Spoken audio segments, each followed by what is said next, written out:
Hey guys, Lord here, back in with another action figure review. Today we'll be taking a look at the long-awaited Mythic Legion's Poxxus wave Azahazzar. Azahazzar. That is right, the Devil Incarnate? ? Seriously, read the bio for this dude. Either way, this of course is brought to us by the fine folks over at Horsemen Studios and is the second to last step of our Mythic Legion's Poxxus journey, a lone tier for the Mythic Legion's Poxxus journey. It's been a fun ride, filled with quality control issues, and, you know, some good yucks and fun times, but, you know, as I always say, all good things must come to an end, and this guy, what a way to end it. I mean, we still got one more big Mahunga Halo left. He's sitting off camera, but at the end of the day, Azahazzar here is no joke. Like I said, I think he's the Devil Incarnate in this universe. I believe on the bio it says he is the Lord of the Underworld. Sounds like the devil to me. And for those of you who are not in the know, he is actually the combined version of Azar and Zazar, and his name is basically those two names combined, Azahazzar. I'm not sure, but either way, one demon was blue, the other one was yellow, and what do you get when you mix those colors? Green, of course. That's it. I don't know if this guy's got all the tats that those two had. I imagine he does. And I imagine Zarya, the red demon, the lady, is the sister of this guy, maybe?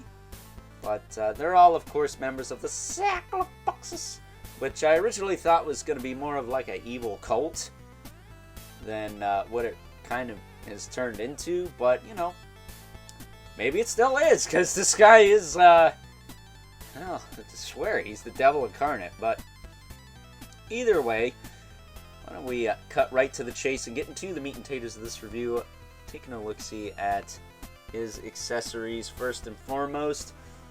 Starting off with a pair of alternate hands. He's got an open hand for the right side and a grip hand for the left. Standard fare there. Wrong hinge for holding weapons. I wish they would change that at some point, but maybe someday.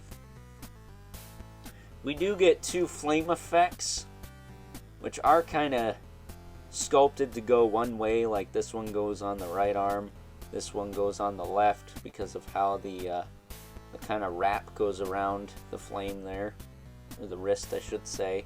They kind of go up to his knuckles, sorta, kinda, sorta. If you wanted to, you could maybe flip them around and have them going over his hands, but I think they're intended to go over the gauntlets.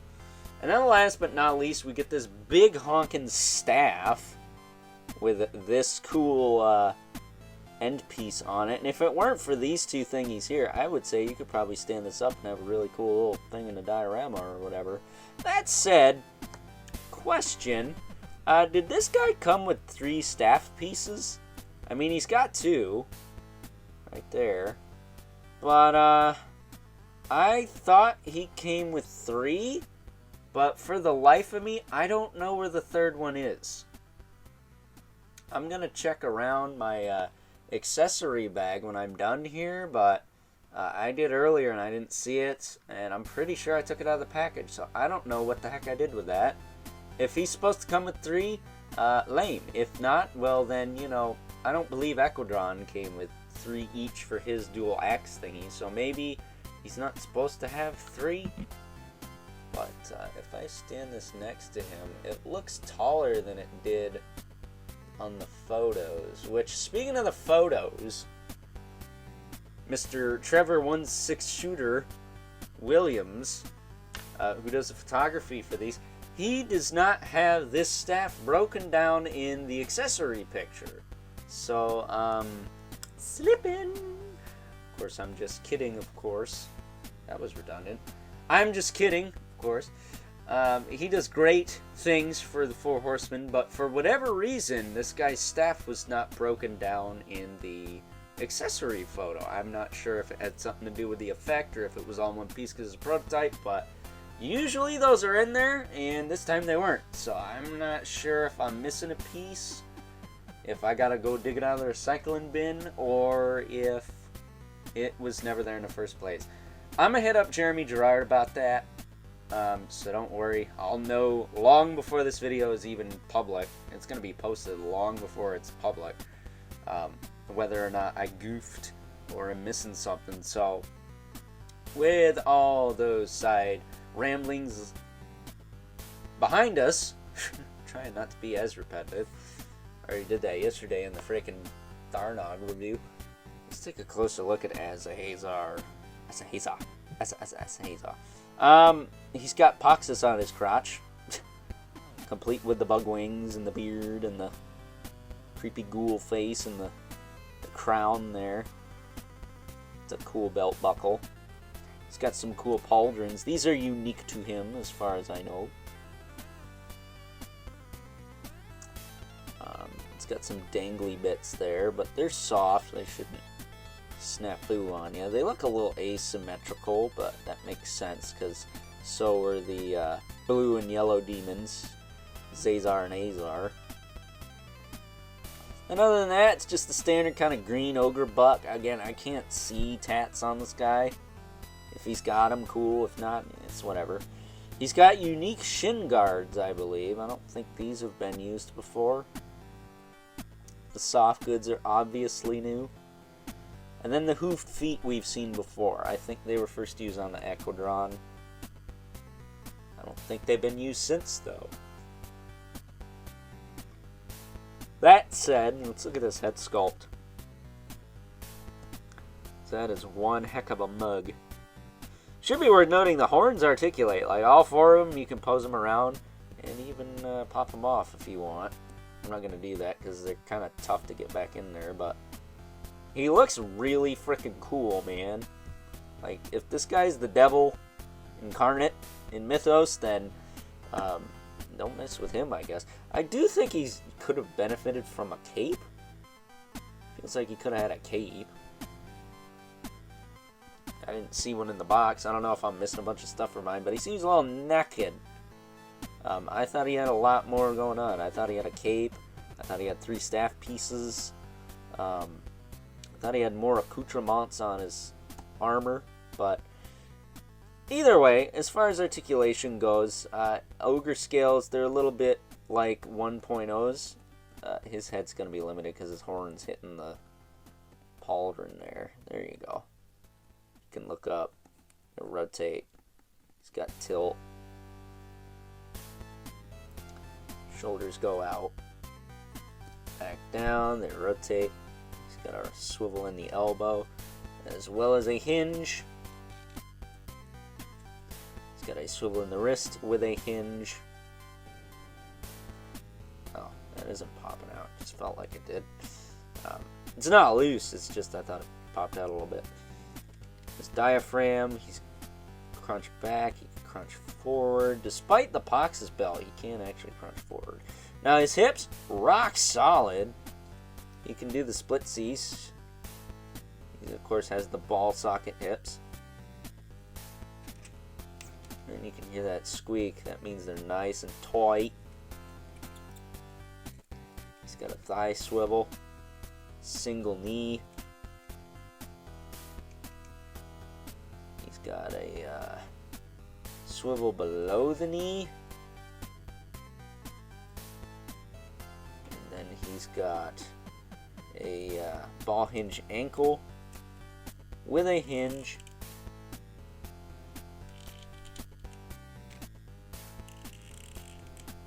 Don't worry about that squeak. That's just the paint being tight and sticking in the joint, which is a good thing. Then he's got a rocker, and I think he even has peg holes at the bottom of the feet, but you don't really need them. But that's Azahazzar for you. He's pretty freaking cool. I mean, I don't know. Most of the time, I'm all for a big spooky demon guy. I'm not the biggest ogre scale figure fan, and that seems to be the consensus with a lot of people. when everyone first got them, we were like, ah, cool, big, giant, chunky Legions figures. Now it's like having an army of them that take up a crap load of room. I don't have an army, but I got several at this point. Yeah, they're kind of losing their charm a bit. I'm a little bit more of a fan of the brute scale, despite the shortcomings with that body type still. I mean, the loose joints and everything, but Azahazzar here, if you want a big, scary-looking demon guy, just to have a big, scary-looking demon guy and don't mind the very distinct belt buckle on him, then by all means, he is a rad figure. I like him a lot, but I'm not sure if I'd call him my favorite. Honestly, I think Calazar, whatever you want to call him, is probably my favorite in this wave. Center yourself, dang it. There we go.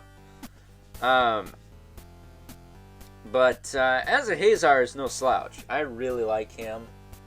And, yeah, so with that being said, before I adjust him for the 56th time, why don't we cut right to the next segment of this review and take a look-see at some size comparisons. First up, here is Azahazzar. Azahazzar, alongside another member of the Circle of Poxxus, Thrace Wraithhaler, who just doesn't hold a candle to him, or the other ogre scale figure, quote-unquote ogre scale. He's like a completely different tool. In the Poxxus wave, of course, we're talking about the epic dragon man himself, Azahazzar, who I will be wrapping up these Poxxus wave reviews with tomorrow, because gotta go out on a high note, right? And why not do that by reviewing the largest figure in the wave, unless we count Flogius, Chewius.